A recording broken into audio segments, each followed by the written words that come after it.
biasa yang saya yakin teman-teman semua dapat mengambil inspirasi dari beliau.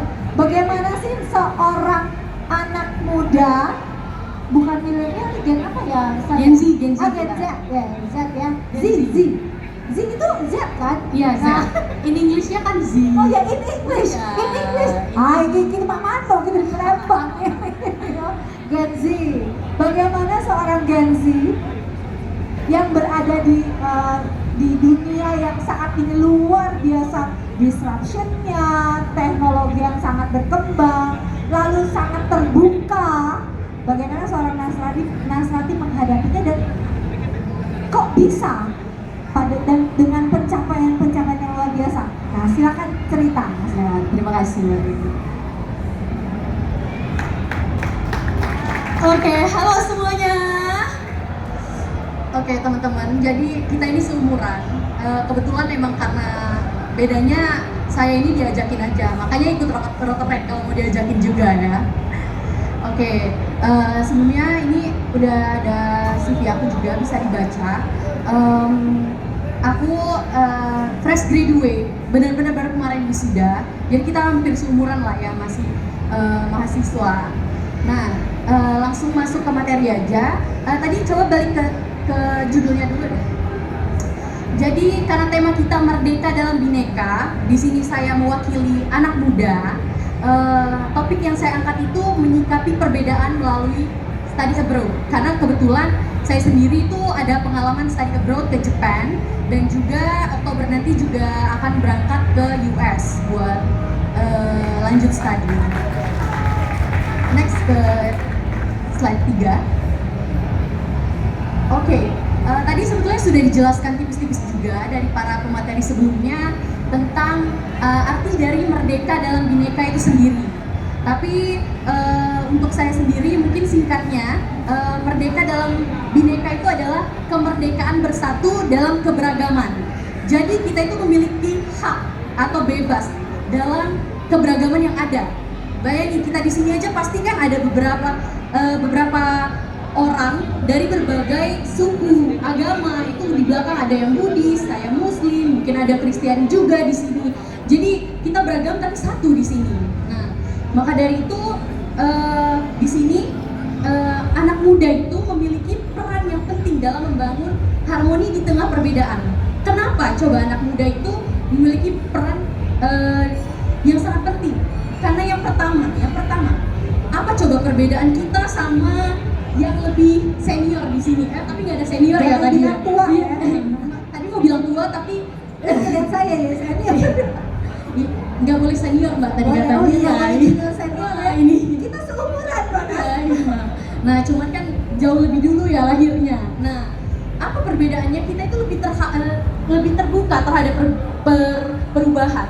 Lihat, dari penggunaan gadget aja sekarang kita itu lebih expert dibanding orang tua. Walaupun mereka lahirnya lebih dulu kan belum tentu mereka lebih ahli dalam hal itu. Nah, karena kita itu lebih terbuka terhadap perubahan dibanding orang tua. Karena orang tua itu cenderung mereka itu nyaman dengan yang sudah mereka ketahui aja gitu loh. Jadi tidak mau untuk meningkatkan perubahan yang ada, apalagi di bidang teknologi ya khususnya. Nah, yang kedua itu kita ini anak muda itu pemersatu generasi. Kita itu jembatan dari generasi yang lebih tua dan juga generasi yang lebih muda. Sekarang ada generasi baru, Gen X, Gen Y ya, kalau nggak salah, itu yang udah 2007 ke atas. Nah, itu ada lagi tuh. Nah, makanya, dan selanjutnya itu yang ketiga itu, kita itu lebih berenergi dan berkreativitas. Contoh aja nih tadi di GDT itu minta tolong saya untuk nyowokin sedotan.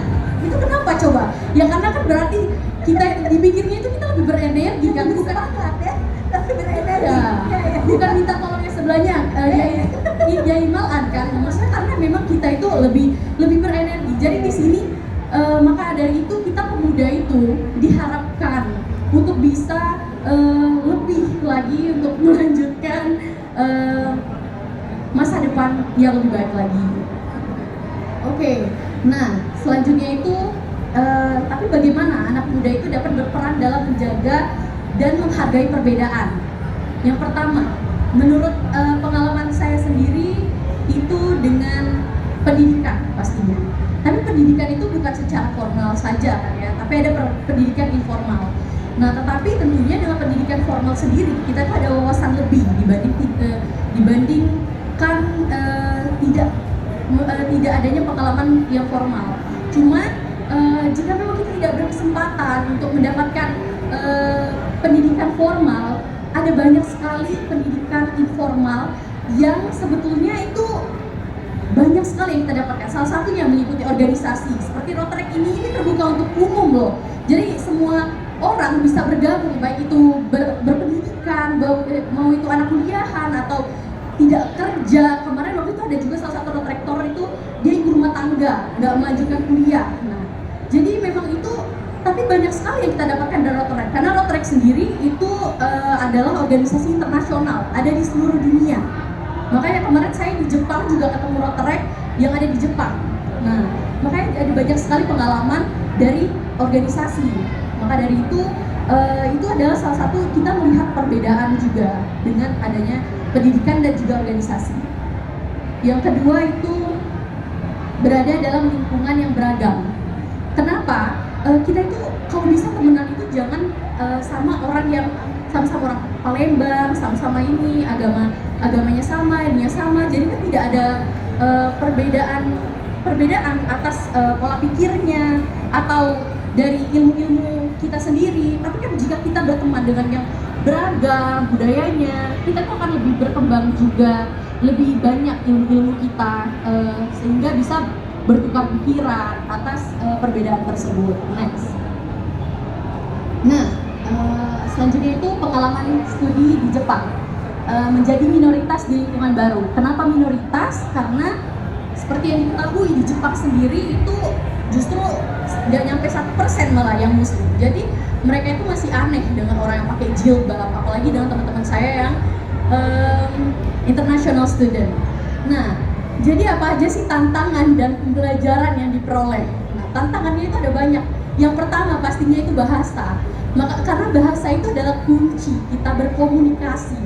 Nah, maka dari itu kita tuh harus bisa berbahasa pemersatu. Contohnya nih, orang Palembang pakai bahasa Palembang. Orang Sunda pakai bahasa Sunda kan. Jawa itu pakai bahasa Jawa. Nah, tapi apa kalau kita ketemu pakai bahasa apa? Indonesia kan. Sama kayak saya di Jepang. Kalaupun saya ketemu orang Jepang, kalau orang Jepang punya bahasa Jepang, orang Spanyol punya bahasa Spanyol, tapi kalau kita ketemu itu kita ngomongnya bahasa Inggris. Saya pikir bahasa Jawa. Belum, Mbak.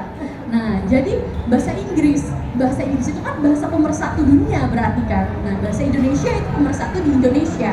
Nah, maka dari itu bahasa itu sebetulnya jadi tantangan juga bagi kita dan juga pembelajaran bahwa kita itu bisa lebih aware lagi terhadap bahasa. Dan selanjutnya itu selanjutnya ada tantangannya itu yaitu adaptasi budaya dan norma baru. Karena kenapa? Setelah saya ke Jepang itu ternyata budaya dan normanya itu beda lagi. Jadi saya harus beradaptasi lagi. Nah, tetapi dari situ pembelajaran yang saya dapatkan bahwa ternyata walaupun berbeda dengan Indonesia ada banyak yang bisa kita petik dari budaya-budaya yang ada di Jepang. Kayak mereka itu sangat aware terhadap lingkungan. Mereka buang sampah itu selalu pada tempatnya walaupun jarang ditemui kotak sampah segala macam. Nah, dari situ kan bisa dicontoh juga untuk kita ambil baiknya. Dan makanya dari sini setelah pulang di Indonesia sebetulnya saya juga pengen Indonesia itu mungkin hal-hal baiknya itu bisa ditiru juga dari di Jepang. Terus ada juga selanjutnya itu tantangan selanjutnya itu diskriminasi. Nah, ternyata juga keberbedaan itu juga bisa menimbulkan hal negatif. Contoh itu diskriminasi. Dan ada salah satu lagi juga pengalaman saya ketika ke restoran yang ada di Jepang. Ternyata ada masih banyak restoran-restoran yang di Jepang itu masih tidak foreigner friendly. Nah, dari situ saya tuh mikir di Indonesia kayaknya nggak kayak gitu ya. Di Indonesia itu lebih friendly lah, apalagi ke orang-orang foreigner kan, sama bule-bule itu mereka justru ngajak foto foto. Nah jadi dari situ juga saya lihat mungkin itulah salah satunya Indonesia itu dengan keberagamannya kita tuh jadi lebih bisa menghargai juga. Dan ini ada foto itu. Nah itu tuh foto apa? Itu foto sholat di lapangan. Nah karena kita itu minoritas, jadi itu masjid, boro-boro masjid musola itu kita nggak ada. Jadi sholat itu kita memang cari di tempat-tempat yang memang sepi atau yang bisa dipakai. Nah maka dari itu apalagi kalau di kelas kita itu di bawah tangga sholatnya, jadi emang agak susah. Dari situ terasa perbedaannya dari segi agama. Nah selanjutnya itu, nah bagaimana sih belajar dan berkembang dengan perbedaan? Nah kalau dari pengalaman saya sendiri tadi sebetulnya aktif terlibat dalam pertukaran pelajar. Nah tadi ada kan KKN di sana, dia ikut PMM ke UGM. Nah, ketika dia ke UGM, dia juga akan melihat budaya baru kan yang ada di Yogyakarta. Nah pasti walaupun di dalam Indonesia pun kita akan merasakan culture shock, apalagi di luar negeri. Nah itu dari situ kita pasti banyak belajar dengan adanya perbedaan. Dan yang kedua itu membangun persahabatan lintas budaya. Budaya itu bisa juga budaya yang ada di Indonesia, tidak hanya budaya yang ada di luar negeri saja. Seperti misalnya kita di kelas kita sendiri ada orang dari luar daerah, itu kan kita jadi dengan kita berteman dengan lintas budaya, kita jadi mengetahui juga budaya di tempat mereka masing-masing. Jadi dari situ kita bisa belajar lah bagaimana menghadapi perbedaan. Nah, yang ketiga itu mendengarkan dan belajar dari orang lain. Nah itu sama, kita itu perlu belajar terus-menerus karena belajar itu nggak ada hentinya. Nah, contohnya seperti saya akan pergi ke US, tentu kan saya cari referensi, saya belajar dari alumni yang ada di US, bagaimana hidup di sana, perbedaan di sana. Jadi kita itu harus terus sharing, tanya ke teman-teman tentang apapun perbedaan yang ada di sekitar kita. Terus bagaimana menyikapi perbedaan budaya? Nah, yang pertama, menghargai perbedaan sebagai peluang belajar. Jadi jangan mentang-mentang kita berbeda tapi tidak setuju atau tidak mau berteman dengan orang yang berbeda dengan kita, tetapi justru dengan perbedaan itulah jadi peluang kita belajar kenapa mereka berbeda. Nah itu foto yang di samping itu ada teman saya di Jepang, pakaiannya itu kan agak berbeda dengan culture kita di Indonesia. Nah jadi dia cerita katanya kenapa ya orang-orang ASEAN itu kayak kurang suka sama aku yang kayak gini, dan mereka bilang ke saya sendiri katanya kayak gitu. Nah dari situ kan berarti kita itu kurang menghargai dari kebebasan dia sendiri, karena dari di negaranya sendiri kan liberal, itu sudah berbeda dengan negara kita culture-nya. Seharusnya kita itu tidak ngejudge. Nah maka dari itu dari sini diharapkan teman-teman jika melihat teman-teman yang lain ada perbedaan dengan kita dari segi apapun, ada baiknya kita itu berikan mereka hak untuk lebih bisa percaya diri. Makanya karena anak zaman sekarang ini sering insecure. Nah karena itulah misalnya iya benar Mbak, jadi saya tadi pergi kayak gini aja dibilang itu besar banget perutnya. Nah itu kan jadi insecure Mbak, padahal terserah saya kan Mbak ya pakai baju apa. Nah makanya, nah jadi kayak kita tuh harus menghargai atas pilihan orang juga. Ya sebentar lagi boleh 2 menit lagi. Oh iya, ini terakhir, bagian terakhir. Selalu saya pas waktu. Iya, mungkin yang terakhir itu menerima bahwa perbedaan adalah bagian alami dari kehidupan dan menghindari prasangka dan stereotip. Itu karena kita itu kebanyakan karena udah prasangka dan ada stereotip dari awal itu kan udah ngejudge duluan. Jadi kayak bajunya jelek kayaknya gak ini, orangnya agak kurang nih gitu. Jadi hal-hal kayak itu akan dikurang-kurangi. Kita lebih menghargai perbedaan masing-masing. Mungkin itu aja yang Oke, terima kasih. Kita beri tepuk tangan dulu ya untuk Road Tractor luar biasa, memiliki pengalaman berada dalam suatu kondisi yang totally different, 360 derajat dibanding di Indonesia ya. Ya, betul banget, Mbak. Silakan. Ya. Hati-hati Pak. Nah, apa Pak sholat, izin untuk sholat, kita tetap bisa lanjutkan. Jadi apa poin penting yang tadi saya highlight adalah di Indonesia sudah sangat nikmat, ya. Perbedaan begitu banyak, tapi kita masih bisa hidup dengan sangat nyaman, ya.